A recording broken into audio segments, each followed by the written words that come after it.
벌써 11월입니다. 그쵸? 11월부터 한 주가 휙 갔어요. 오늘은 예수 그리스도께서 예루살렘에 입성하실 때의 말씀을 한번 나눠보도록 하겠습니다. 그래서 참 재밌는 장면이 나와요. 나귀가 나오지 않습니까?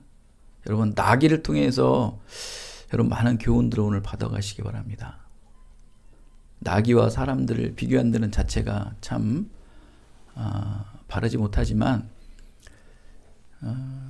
나귀보다는 나아야 되지 않습니까, 우리가? 나귀보다 나아야죠.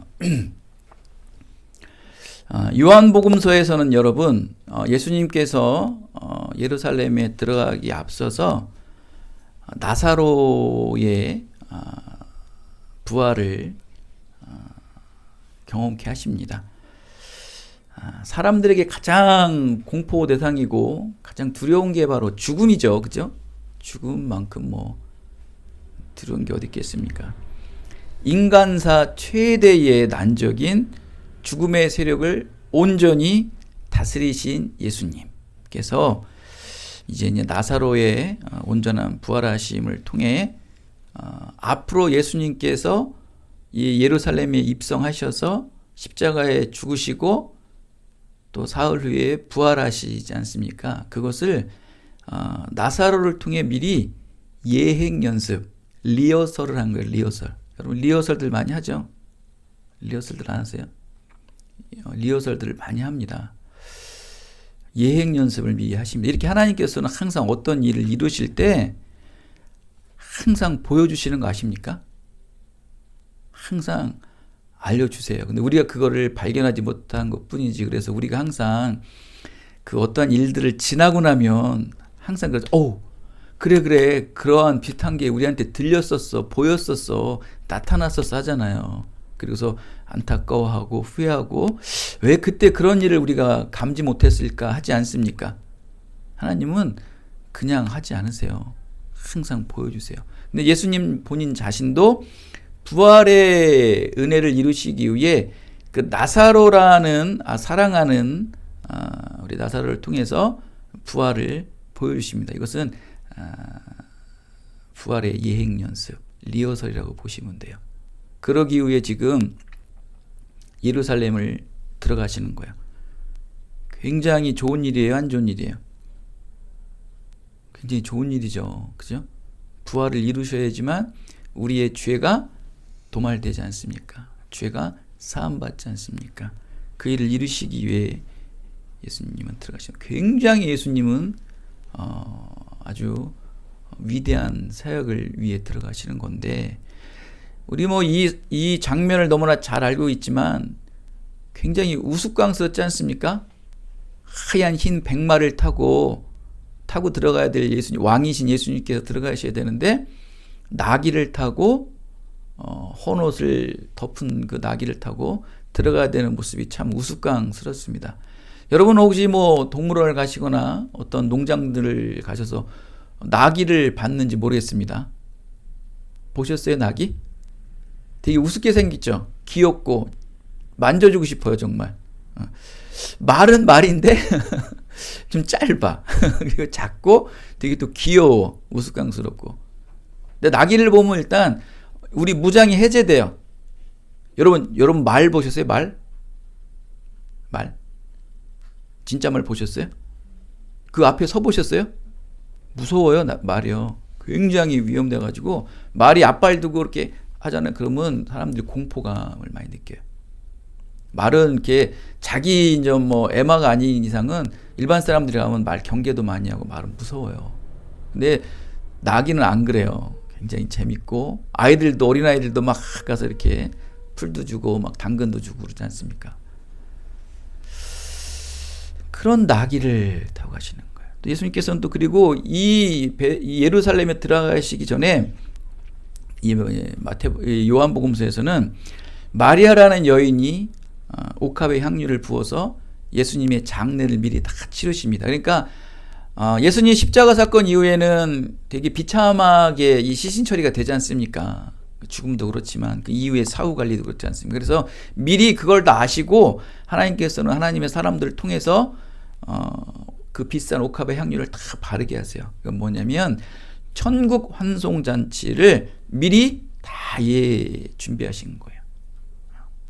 고난과 죽음과 부활을 이루시기 위해서 그 모든 것들을 다 마치셨어요. 예수님께서는 리허설, 완전한 예행 연습을 다 마치시고 이제 예루살렘에 들어가는 거예요. 예수님은 다 준비되는데 준비되지 않은 사람이 누구예요? 무리들, 제자들. 무리들과 제자들은 여러분 달라요. 그 제자들과 무리들은 준비되지 않고 그들은 예수님을 부르짖습니다.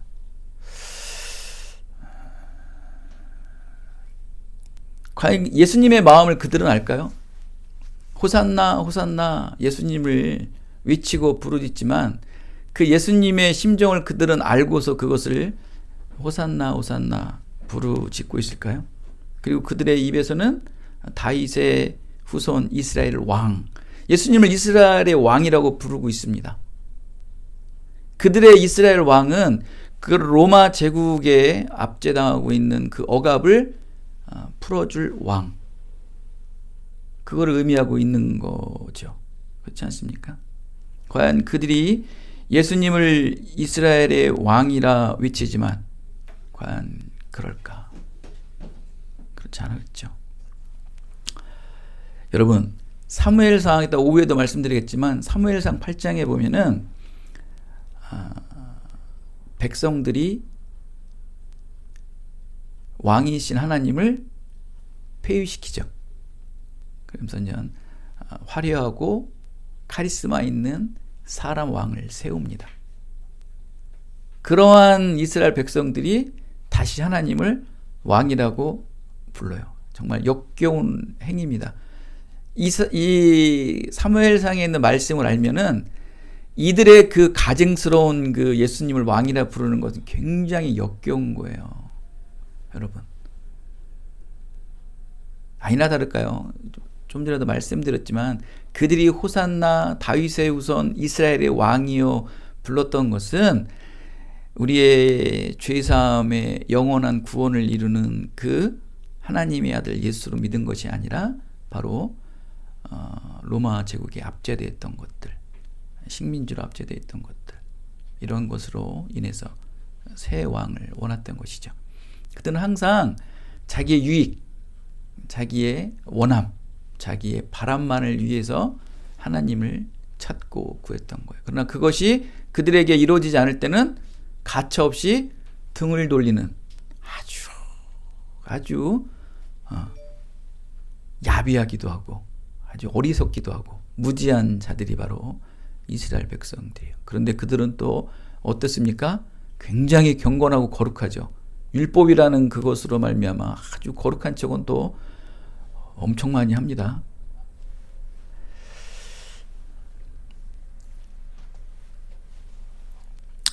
하지만 여러분, 지금 그들이 예수를 보고 왕이라 외치는 이유가 아직도 틀린 건 아니에요. 비록 그들이 왕이라 부르는 그 예수님이 의미적으로는 그들이 원하는 구원자 예수는 아니지만 진정 예수께서는 진짜 왕이시죠. 그들은 지금 사단의 왕노릇하고 죽음의 왕노릇해서 그들은 그곳에 갇혀 있지만 진정 이 땅을 구원의 왕 되심을 증거하게 오신 예수 그리스도가 왕임은 맞아요. 맞습니다.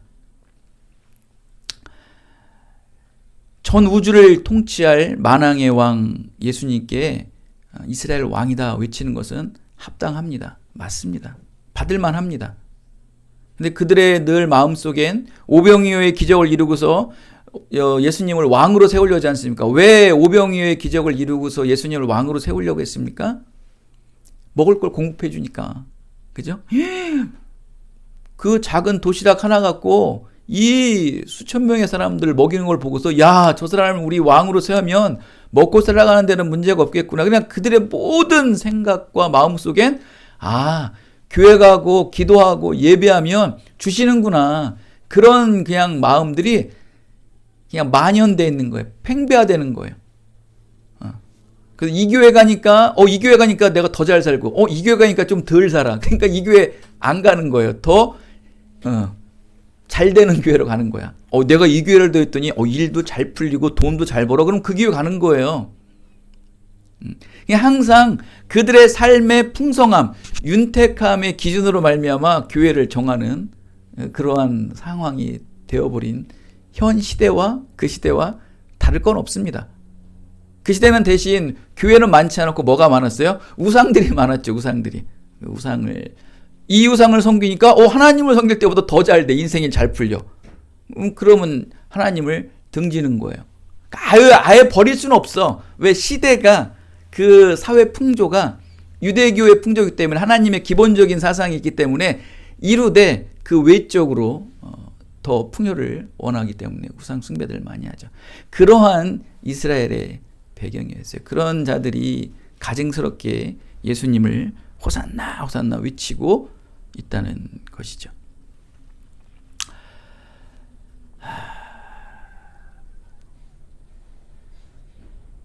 오늘 본문 말씀을 들어가면 그렇습니다. 예수님은 예루살렘 근처에 딱 가까이 오자 이제 예루살렘에 들어갈 여러 가지 구비 조건을 갖추시죠. 그게 가장 첫 번째가 바로 타고 갈 자동차. 왕이면 뭘 타고 가야 돼요? 그죠? 주문 제작한 남봐도 모르는 벤츠, 그죠? 방탄유리로 완전히 그냥 뒤덮인, 그죠? 그런 벤츠를 타고 가야 되지 않습니까? 그 문이요, 여러분, 그 문을 열어보진 않았는데 누가 그러더라고요. 그 대통령 그 문은, 이 자동차 문은요, 이렇게 열면요, 안 열린대요. 두 손으로 열어야 되는데, 웬만해서. 왜냐면 그 중간에 막 그 빔 같은 게 많이 들어가고 안에 뭐 방탄으로 하는 많이 들어가 있나 보다. 문 자체가 굉장히 무겁고 그렇대요. 그 정도는 타고 가야지 않습니까? 여러분 뭐 좋은 장소 가는데 좋은 차를 많이 타고 가야지 그래도 좀 품위가 쓰지 않습니까? 그죠? 그래서 가장 준비한 게 바로 차예요, 차. 나귀. 나귀를 딱 준비하는 거예요. 근데 너무 재밌는 게 뭐냐면 이 나귀가 이미 지명되어 있어요. 지명된 나귀를 딱 지명하는 거예요. 예수님께서는 이 철저하게 스가랴서의 이 예언서에 나온 말씀대로 이루시는 거예요. 나귀를 타고 들어가신다라는 그 스가랴서 9장에 있는 말씀을 이루시기 위해 어느 마을에 가서 어느 사람에게 주님이 쓰겠다, 주님이 쓰겠다, 주님이 쓰겠다라고 말하면 그가 나귀를 내어준다는 거예요. 그게 말이 돼요? 그쵸? 그 마을에 들어가 내가 쓰겠다라. 그러면 나귀의 주인의 이름이 나와야 안 나와 지금? 나귀의 주인의 이름도 나오지 않아요. 근데 그 나귀는 이미 지명이 되어 있어요. 제자들은 일단 그 말에 순종을 해요. 여러분, 그 요즘에 학교에서 그 일진들이 빵 셔틀을 시킨다며. 뭐 지금 하나인지 안 하는지 모르겠지만, 그러면서 옛날에 군대 생활도 그랬어요. 100원을 주면서 닭다리 사와라, 뭐 사와라, 빵 사와라 하고서 10,000원을 거실로 오래요. 지금도 그러죠. 뭐 요즘 이렇게 왕따들 하는 얘기들 들어보면은 100원 주고서 뭐 사와라, 뭐 사라, 뭐 사라 그래서 얼마를 거실로 오는 그런 빵 셔틀을 뭐 시킨다고 그러는 거예요. 굉장히 부당하죠. 그죠? 여러분 어떠한 뭐 직장을 다니면 미션을 줄 거예요. 그러면 어떠한 합리적이고 좀 적당한 일들을 이룰 수 있는 일들을 또 주고서 그것도 하라고 그래야 되는데 너무나 맨 땅에 헤딩한 어떤 미션들을 주면은 항상 어떤 생각을 가져요? 불만을 가져요. 뭐야 이런 미션을 줘? 이런 일들을 하라고 그래? 그리고 뭘 주면서 하라고 그래야지 뭘 주지도 않으면서 이런 걸 하라고 그러면 불만과 원성들이 많고서 윗사람들 많이 비방하고 욕을 하죠. 여러분도 혹시 수업 시간에 뭐 교수들이 과제를 줄 때 뭐 어느 정도 좀 이렇게 팁을 주거나 하고서 과제를 주면 되는데 그냥 막막한 과제를 주면 어때요? 원망과 불만망 그런 게 있지 않습니까? 지금 제자들이 그런 미션을 받은 거예요. 뭐 나귀를 살 돈도 안 주고 나귀의 어떠한 정확한 주인 이름도 알려주지 않고 그냥 가서 나귀가 있을 텐데 그 나귀를 보면 사람에게 얘기하려는 거예요. 주님이 쓰겠다 하면 주겠다는 거예요. 여러분 그걸 믿고 가겠어요? 그럼 정말 대단한 믿음이에요, 여러분. 여러분 제가 여러분 그런 심부름 시킴을 하겠어요? 우리 목사님이 달래는데요, 그러면 이거 믿음 없으면 안 되는 겁니다, 여러분. 주가 쓰시겠다. 그리하면 즉시 보내리라. 아니나 다를까요? 제자들이 가서 원하는 지역에 가서 말을 하니까 사람이 있었고 그 사람에게 그 말을 하니까 왜 나귀를 쓰려고 합니까? 주님이 쓰겠다 합니다. 그러니까 그 이후로 어떤 말도 하지 않고 그 나귀를 갖다 주죠. 이렇게 여러분 말씀에 순종할 때 풀어졌던 골이 풀려지는 거예요, 여러분. 여러분 참 말씀에 순종하지 않죠? 다 경험하고 난 다음에 다 얻어맞고 어떤 일이 일어난 다음에 아유 들을 걸 다 그러죠. 항상 그래요. 정말 지혜로운 사람들은요 얘기를 말씀을 듣는 거예요. 우리 항상 그러잖아요. 여러분 정말 부모님들이나 스승들의 말들이 정말 틀린 게 없어요. 지나고 나면 그분들 말이 다 맞아요. 경험도 있고 지식도 있는 분들이라 그런 분들의 말은 그분들이 이제 나에게 돌아가시고 그분들이 없을 때 그 말들이 참 우리 마음속을 후벼팔 때가 참 많습니다. 아 그때 들을 걸. 여러분 인생을 살아보면서 지나온 과거들 보면은 참 어떠한 좀 쓴 얘기고 가시 같은 얘기지만 그 말을 좀 들었을 거라는 후회들이 있지 않나요? 굉장히 많습니다, 여러분. 근데 여러분 하나님의 말씀은 1.1획도 버릴 게 없는 거예요. 근데 우리는 항상 하나님의 말씀을 우리의 걸음종이라 하면 걸러야 안 걸러요? 우리의 이성과 우리의 합리적으로 한번 걸러내요. 믿음은 없고요. 이성의 시트머스 종이로 또 합리성이라는 그 걸음종이로 걸러내서 그거를 실행을 해요. 또 하지 않아요. 여기서 이제 하나님과 우리의 이 관계가 엇그러지기 시작하는 거예요. 그래서 항상 그래요. 말씀은 듣지 않고 나중에 결과를 보고서 원망하죠. 왜 나에게 이런 일을. 그 하나님께서는 그걸 복기를 시킵니다. 내가 예전에 이렇게 내가 하라고 그랬잖아. 내가 안 했잖아. 그런 경우가 굉장히 많죠. 결국 우리의 이성과 합리적으로는 부당한 말일 수 있으나 그것을 믿음으로 받느냐 믿음으로 받지 못하느냐에 따라서 관건이 있는 거예요. 예수님께서는 이렇게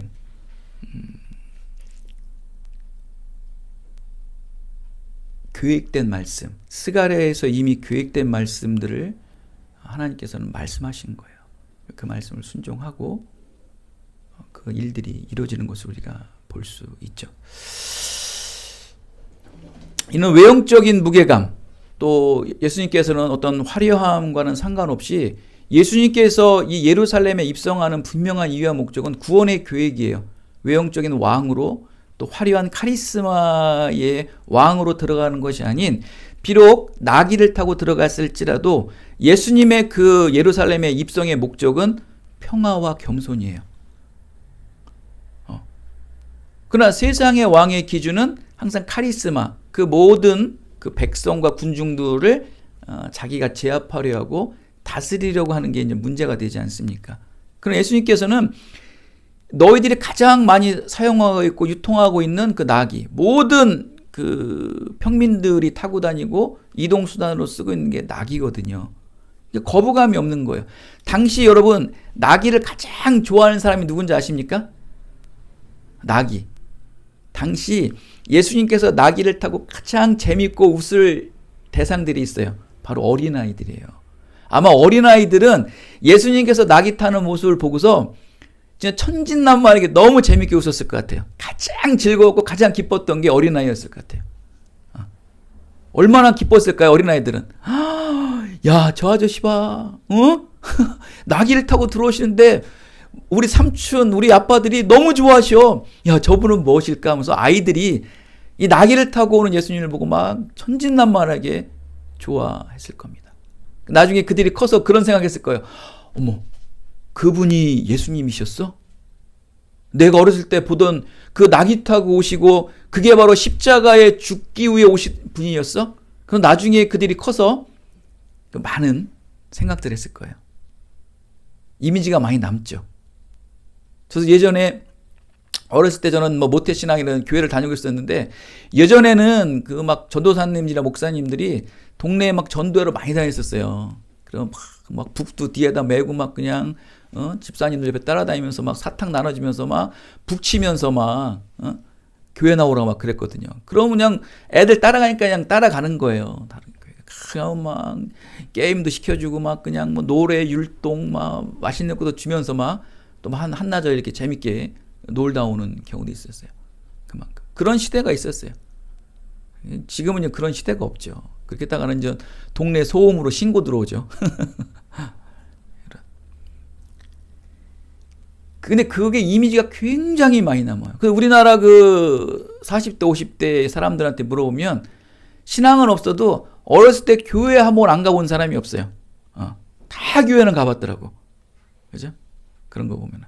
근데 신앙이랑은 연결이 되진 않지만. 그러나 예수님께서 예루살렘에 들어가신 것 또한 이렇게 평화와 겸손의 왕으로 외형적인 모습이 아니에요. 들어가는 거예요. 이게 내면이 이렇게 확실한 사람들 있잖아요.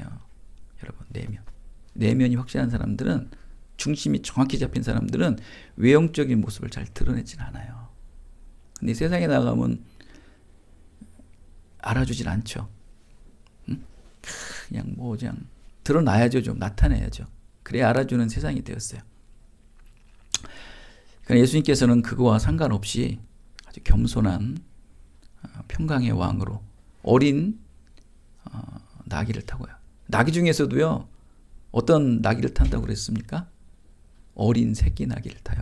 참, 나귀도 평범한데 그거보다 더 겸손해. 그러니까 예수님께서는 어떤 걸 상징하는 거예요? 나귀를 통해서 나는 겸손하고 나는 너희들과 거부감 없는 평화의 왕으로 오신 구주다라는 것을 나귀를 통해서 상징적으로 보여주시는 거예요.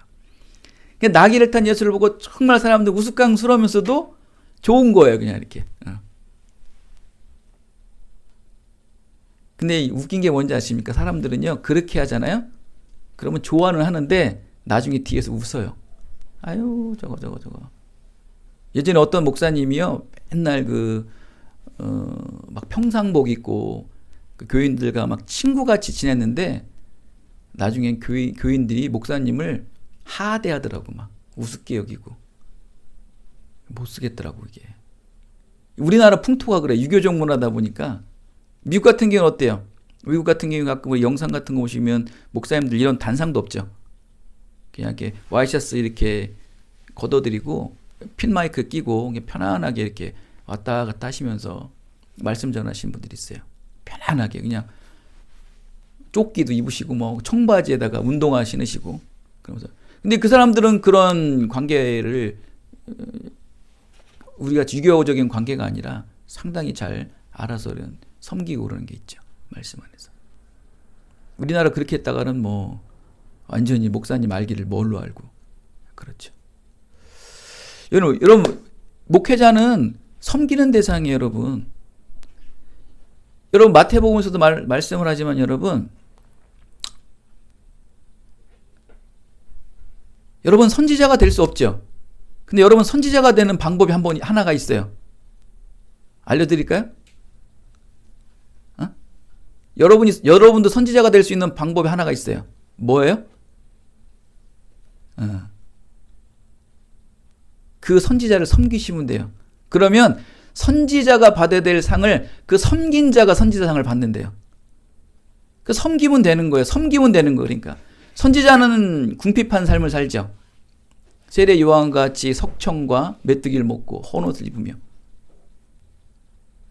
그런 자는 뭐 누구한테 대접도 못 받아요. 그러나 믿음으로 여러분들이 그분을 섬기면 여러분도 그 선지자가 받을 상을 섬기는 사람도 받는데, 그런데 그거를 융성하게 대접하지도 말래요. 뭐를 대접하라고 그래요? 가장 최소의 단위, 바로 물 한 그릇이라도 정성껏 드려라. 많은 거 바라지도 않아요. 물 한 그릇, 그거라도 그를 섬기려는 거예요. 근데 그것도 안 하죠. 그 마음이에요. 그 물 한 그릇이 중요한 게 아니고 물 한 그릇이라도 섬기는 그 마음. 그때 여러분은 선지자가 될 수 없어요. 하나님의 절대적인 주권으로 선지자는 선택받는 자예요. 근데 그 하나님의 절대 주권으로 선택받는 그 선지자를 여러분은 섬김을 통해서 그 선지자상을 받는다. 그거 괜찮은 방법 아닌가요? 여러분, 선지자 되려 마시고 선지자를 섬기셔가지고 상을 받으세요. 그거 얼마나 편합니까? 그렇다고 해서 많은 걸 바치는 것도 아니잖아요. 물 한 그릇, 물 한 그릇. 그거 여러분 정성으로 바치시라는 거예요. 그게 섬김이에요. 근데 그게 이제 안 되니까 문제가 되겠죠.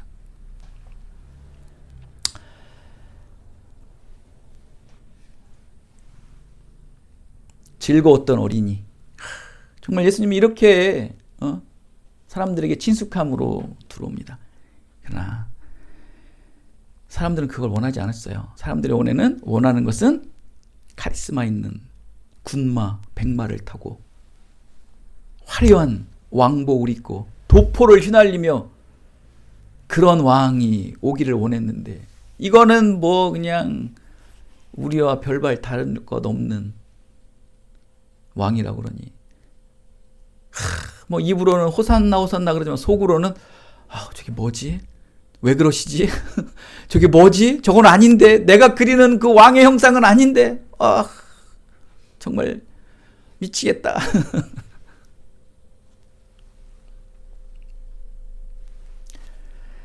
예수님이 오신 이유는 섬김 받으러 오신 게 아니고 섬김을 베풀러 오신 분이지 않습니까? 절대적인 섬김을 베풀러 오신 거예요.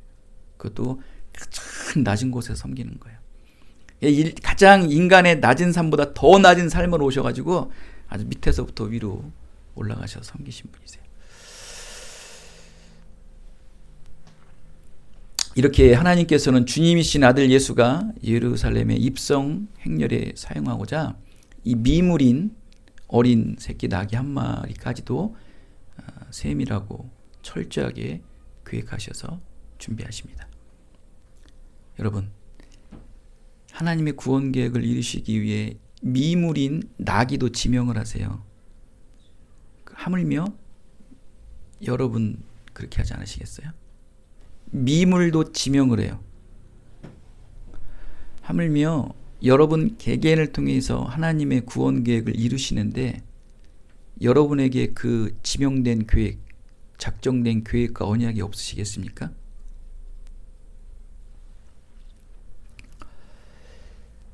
여러분에게 철저한 세미한 계획과 음성이 있죠. 여러분이 그걸 발견하지 못할 뿐이에요. 아니, 이미 여러분들에게 들려주었는데 여러분이 지금 듣지 못하고 인정하지 않을 뿐이에요. 여러분 2021년도에 받은 여러분들의 표가 뭐였어요? 여러분 성구 말씀이 뭐였어요? 지금 11월 12월 됐으니까 한번 끄집어내서 한번 보십시오. 그것을 지금 10달 동안 살면서 이루어졌는가? 또 앞으로 남은 2달에 이루어질 것인가? 여러분, 그 말씀이 나에게 관심 없다가 아주 보지도 않으시죠? 여러분, 그거 거짓말 안 하고 제가 몇 년 모아놨는데, 그거 1년, 2년, 3, 4년 지난 다음에 그거 보잖아요? 정말 감탄 나와요, 감탄. 그게 이루어지고 있다니까요, 그게.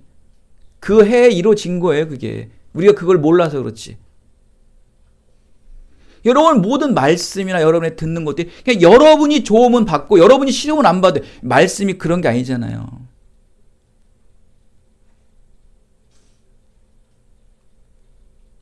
여러분과 아무 관여도 없는지만 하나님께서 말씀을 주세요. 그럼 그걸 한번 여러분 자고하시고 숙고하시고서 받으셔야죠. 여러분은요, 나기보다 나은 사람, 난 존재가 아니고 여러분을 위해서 예수님께서는 죽으러 오신 거예요. 나기를 위해서 오신 게 아니고 여러분을 위해서 오셨다고, 예수님께서는. 그런데 그 여러분을 위해서 그 나기, 지명된 나기 새끼를 타고 오신 거예요. 나기는 아무것도 아니에요, 여러분. 근데 지금 여러분, 나기와 여러분과 비교한다는 그 자체가 굉장히 수치스럽고 부끄러운 일이거든요. 여러분, 지금 예수님이 현재, 그 당시에 예수님의 현재의 마음이 누구에게 가 있는지 아십니까? 나귀에게 가 있어요. 나귀는 예수님을 등에 태우고 예수님의 생각이 그에게 들어간 거예요. 예수님이 그에게, 나귀에게 말을 한들 나귀가 알아듣겠어요? 뭐 어떤 행동을 한다고 나귀가 알아듣겠어요? 그 예수님의 모든 생각과 마음이 누구에게 지금 들어가 있는 거예요? 나귀에게 들어가 있는 거예요.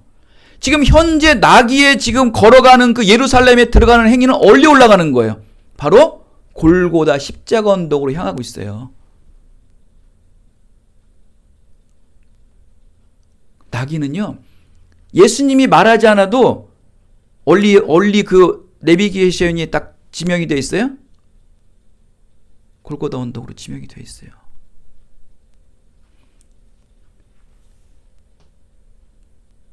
여러분들 지금 예수님의 그 십자가 골고다 언덕으로 지명이 되어 있어요?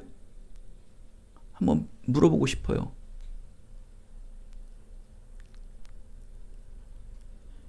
예수님이 여러분 등에 타 계십니까?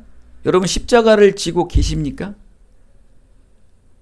여러분의 모든 의지, 여러분의 모든 생각이 예수님의 생각과 예수님의 그 계획의 뜻에 순종하고 계십니까? 그럼 여러분의 그 가는 길은 여러분의 길이 아니고 예수님의 생각의 길이고 예수님의 계획된 길이라는 거예요. 나귀는 결국 스가랴 9장에 있는 말씀을 이루셨어요. 그리고 예수님이 예루살렘에 들어가는 것은 죽음과 부활을 통한 영원한 영생의 구원을 이루시는 길이에요. 그걸 나귀가 들어가겠습니다, 여러분. 그걸 사람이 안 들어가니까 나귀가 들어가는 거예요, 여러분. 사람이 할 수 없으니까 나귀가 하는 거예요, 여러분. 그건 사람이 해야 되는 거예요, 여러분. 지금 사람은 끊임없이 자기의 유익과 자기의 관심만을 호산나 부르고 있어요. 그러나 나귀는 그거와 상관없이 예수님을 등에 지고 들어가고 있다는 거예요. 예수님의 모든 생각과 계획들이 나귀에게 주입되어 있는 거예요. 여러분, 교회 안 다녀도 여러분 잘 먹고 잘 살 수 있어요. 정말입니다, 여러분. 근데 여러분은 지금 결단하신 거예요. 나는 하나님의 말씀으로, 나는 믿음으로 이 땅에 하나님의 영광을 드러내리라라고 여러분은 결단하신 분이에요. 그러기에 이 작은 교회까지 오셔서 예배드리고 말씀을 듣지 않습니까? 그러면 믿음으로 사셔야죠. 나귀가 가는 길을 가세요. 사람의 기는 가를 가지 마시고 나귀가 걸어가는 길을 가셔야 된다고요. 왜 사람 말을 듣고 가십니까? 여러분, 하나님의 음성이 들려요? 언어로 들려요? 히브리어로 들리고 영어로 들리고 한국어로 들려요? 하나님의 말씀이? 죄송합니다. 여러분 대단하십니다. 절대 안 들려요. 어떻게 하나님의 음성이 들려요? 미연아 한다고 그렇게 들려요? 미연이라는 소리가 들립니까, 여러분? 언어적으로 들려요? 음성으로 들려요? 뻥치지 마세요, 여러분. 그거 다 거짓말입니다, 여러분. 들려요? 안 들립니다, 여러분. 무슨 소리 하십니까? 안 들려요. 하나님의 생각과 마음이 말씀으로 나에게 들림과 같이 누르는 거예요.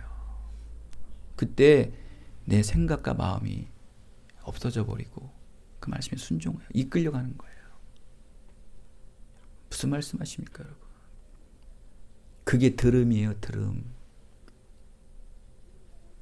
그거는요, 정말 이렇게 예수님을 등에 업고 십자가를 등에 진 자들만이 따라갈 수 있는 음성이고 지명된 말씀이 되는 겁니다, 여러분. 여러분, 믿음은 보이지 않는 실상이에요. 믿음은 보이지 않습니다. 쓰시겠다 하면 여러분 항상 언제든지 하나님에게 내어주셔야 돼요. 여러분, 믿음의 조상 아브라함도 100세 때 얻은 이삭을 내어놔라. 그러니까 그 이삭은요, 아브라함은요, 머뭇거리지도 않아요. 그 즉시 이삭을 내어줍니다. 이름도 모르는 나귀 주인 있잖아요. 그는 믿음도 없어요. 아무것도 몰라요. 근데 제가 추론한 건 그거예요. 아마 그 나귀 주인이 분명히 유대인 아닙니까? 그죠? 유대인이죠. 나귀 주인 유대인이에요. 근데 그가, 제 개인적인 생각이에요. 유대인들은 메시아 사상이 있어요, 없어요? 있어요. 유대인들 모두에게 다. 그럼 항상 무엇을 읽어요? 예언서를 읽어요. 아마 그 나귀 주인이 그 스가랴서 말씀을 늘 품고 있지 않았을까? 저는 그렇게 생각을 해요. 그래서 언젠간 나에게 이 나귀를 아무 이유도 없이 주님이 쓰시겠다 하면 내어줄 마음을 갖고 있었을까 없었을까요? 저는 갖고 있었다고 생각을 해요. 하나님은 하실 수 있잖아요. 하나님은 비록 예수님을 구원자로 믿지 못하는 그 메시아 구원은 좀 희미할지라도 그에게 찾아가셔서 너에게 언젠가 이 나귀를 찾으러 올 사람이 있을 거니까 아무 이유도 아무 변명도 물어보지 말고 그냥 내줘라 라는 것을 그에게 아마 심어주지 않았을까요? 왜? 그게 어디서 나옵니까? 저는 그걸 어디서 추론할 수 있냐면은 한나와 시몬을 아십니까 여러분? 한나와 시몬 아세요? 어린 예수가 올 때까지 수십 년 동안 그 성전에서 금식하며 기도했던 그 두 성각자들이 있었죠. 언제 오실지 모르는 아기 예수를 그들은 꼬부랑 할머니 할아버지가 될 때까지 기다렸던 거예요. 그런 걸 봤을 때 하나님께서 그 나귀 주인에게 스가랴서 말씀을 심어주셔서 너에게 아마 그 나귀 키우는 자에게 너에게 아마 그 말씀이 임할 수도 있다라는 게 아마 그 나귀 주인은 잠재적으로 있었을 거예요. 그때 어느 날 갑자기 그 얘기를 했을 때 말씀이 생각나 그에게 순종하여서 아무 말도 없이 그 나귀를 내어줬을 것이다 라고 저는 생각합니다. 여러분 깨어 준비하세요. 이렇게 내어줄 수 있는 사람은요, 내가 내어주겠지 마음 가져서 주는 게 아니에요. 여러분 늘 깨어 마음을 정한 자들만이 하나님께 드릴 수 있는 거예요. 하나님께서 은혜 준다고 여러분 예비하라고 그래. 자, 은혜 간다, 은혜 들어간다, 자, 은혜 줄 테니까 준비하고 있으라고 이렇게 하고서 준비하세요. 여러분 그 줄넘기 아시죠? 이렇게 넘는 거 하나 둘 셋 해서 들어가죠. 하나님은 그런 거 없으세요. 여러분 갑자기 후 가서 내놔. 아니 100년 동안 기다려가지고 아기 낳았더니 내놓으래. 근데 또 그거를 그 즉시 내놔. 참, 그런 걸 봤을 때 여러분 이름 없는 그 나귀 주인은요, 난 정말 위대한 사람이라고 봐요. 여러분 모든 걸 다 각설하고 그 이름 없는 나귀 주인을 여러분 찾으세요. 그리고 이름 없는 나귀 주인이 여러분이 되셔야 돼요. 그 믿음이 진짜 믿음이에요. 그 믿음이 진짜 믿음이라고. 여러분 꼭 그냥 드러나고 나타나야지만 그냥 뭔가 되는 것 같죠? 진짜 드러나지 않는, 바알에게 무릎 꿇지 않고 바알에게 입 맞추지 않는 그 7,000명 그 사람들이 진짜라고요. 엘리야가 중요한 게 아니고 그 이방신에게 무릎 꿇지 않는 이 경건하고 거룩한 자가 무지수로 많다는 거야 아직도 이 나라에. 우리 기쁜 내리 교회가 그 7,000 교회에 포함이 돼야 돼. 포함되고 여러분도 포함돼야 돼. 그게 진짜 믿음이에요. 여러분 그게 진짜 멋있지 않나요? 우리는 그 말씀을 찾는 자들, 그 생명의 신비를 찾는 것은 이름도 모르고 알 수 없지만 그 하나님의 말씀에 순종하는 이름 없는 나귀 주인 같은 사람 되어줄 수 있어야 돼요.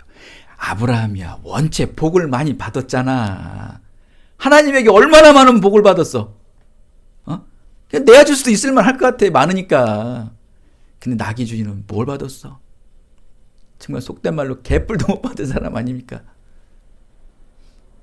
여러분, 없는 사람이 내어주는 건요, 어마어마하게 큰 상 받는 거예요, 여러분. 있는 사람이 내어주는 거는 아무것도 아닙니다. 받은 건 내준 건 당연한 거예요. 하나님께서 내 거니까 내어달라고 그러지 않습니까? 그런데 없는 자에게 내는데, 여러분, 나귀 한 마리가 얼마나 비싼 거예요. 하물며 요즘에 마티스 하나도 뭐 돈 1,000만 원이 넘는데, 서민들한테는 적은 돈 아니잖아요. 신분증도 없고 활부도 안 끊어놓고 그냥 나귀 내놓으니까 그냥 주는 거예요, 여러분. 자기 재산 일부를 주는 거라고. 이 말씀의 위대함들 모르시네.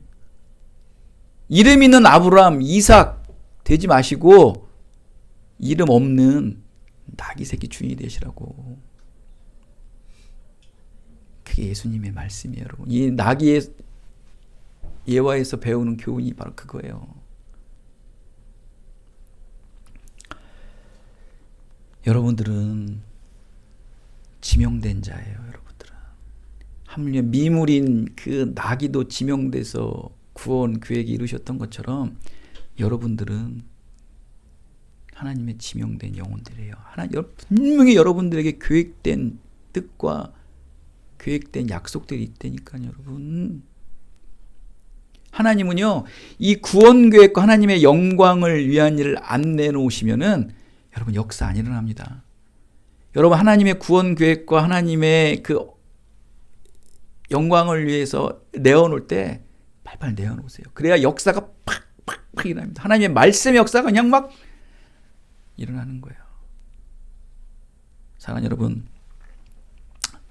하나님께서 내어놔라 할 때 그 즉시 아무 조건도 아무 이유도 내지 마시고 아멘 하고 내어놓으셔서 그 모든 것이 여러분의 구원 계획에 쓰임받고 하나님의 영광을 높일 수 있는 여러분의 인생의 삶이 되셔서 하늘의 생명책에 기록되어지시는 은혜가 임하게 되시기를 예수 그리스도의 이름으로 축원드리겠습니다. 하나님 아버지 감사합니다. 오늘도 하나님의 귀한 생명의 말씀을 듣습니다.